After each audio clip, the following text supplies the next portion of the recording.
Zelda, Tears of Kingdom, Cyberpunk, Elden Ring, Assassin's Creed. Tyhle hry jsou považované za vrchol toho, co open world může být. Každá z nich vyhrála desítky ocenění, každá z nich prodala desítky milionů kopií a každá z nich posunula žánr o krok dál.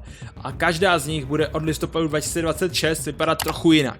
Ne proto, že by byly špatný, jsou skvělí, ale Rockstar právě staví něco, co posouvá laťku tak vysoko, že všechno ostatní na to bude muset reagovat. Dneska ti ukážu proč. 4 systémy GTA 6, které žádná z těchto her nedokáže zpracovat. A co to znamená pro budoucnost celého herního průmyslu. Pokud tě GTA 6 zajímá do hloubky, jde odběr na Zexstar, tvoříme nejlepší Rockstar content v češtině a slovenštině. Pojďme na to! Systém 1. Ekosystém, který žije bez vás. Začněme tím nejambicioznějším ekosystémem.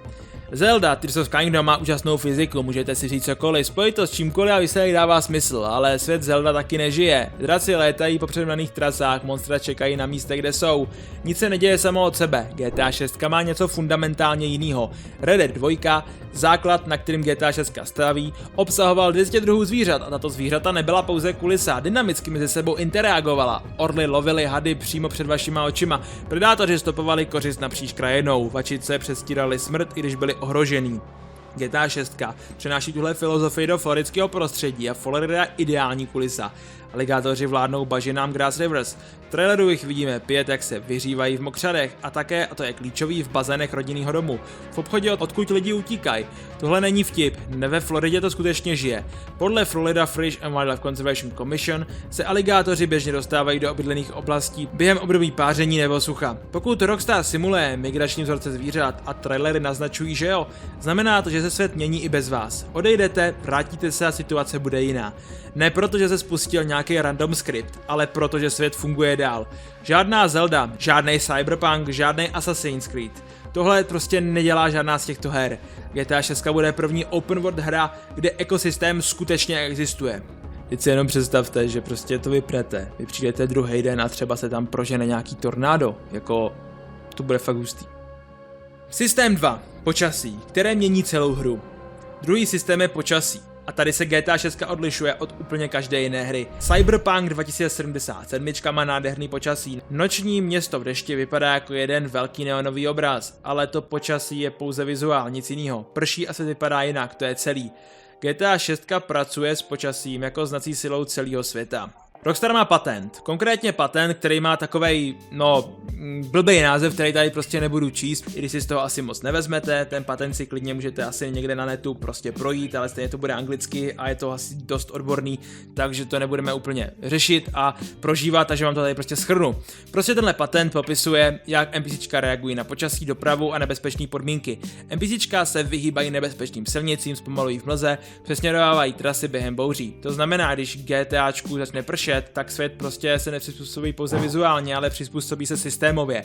NPCčka vytáhnou deštníky, doprava se zpomalí, aligátoři se přesunou blíž k obydleným oblastem, ptáci zmizí, zvěře schová a pak přijdou hurikány. Hurikány v GTA 6 nebudou náhodné každých 5 minut, ale když přijdou, změní se úplně všechno. Zatopený silnice, výpadky proudu, létající trosky, město se připravuje, lidé zajišťují palmy, stavějí pytle s pískem, zavírají obchody. Představ si plánování loupeže a do toho přijde tropická bouře. Vaše úniková trasa je zatopená, opustíš auto, kradete vodní skútr. Tohle není skriptovaný, tohle je systém, který mění pravidla uprostřed hry. Žádná hra na světě tohle neumí. GTA 6 bude první. A pokud tě tohle baví, dej like, pomáhá to kanálu víc než si myslíš.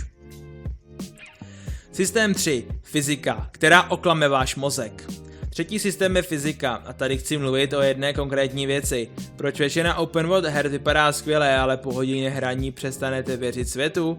Elden Ring je mistrovský dílo, soubojový systém, level design, boss fighty, nepřekonatelný. Ale každý pád v tomto vypadá stejně, každý úder vypadá stejně, animace jsou přednastavený. Stisneš čudlík a spustí se přesně ta sekvence jako minule.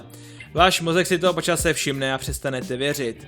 Rockstar používá engine Euphoria. Euphoria funguje fundamentálně jinak než animační systémy ostatních her. Místo předpřipravených animací kombinuje fyziku s reakcí v reálném čase.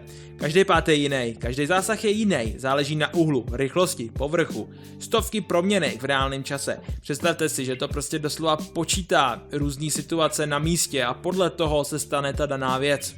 V Red Dead 2 mohl výstřel srazit jednoho nepřítele k zemi, jiného rozkývat, tak si drží rány, nebo třetího nechal zhroutit se úplně na zem, prostě ho kulka zasáhla blbě. Žádný pád nevypadal stejně. GTA 6 staví na tomhle základu.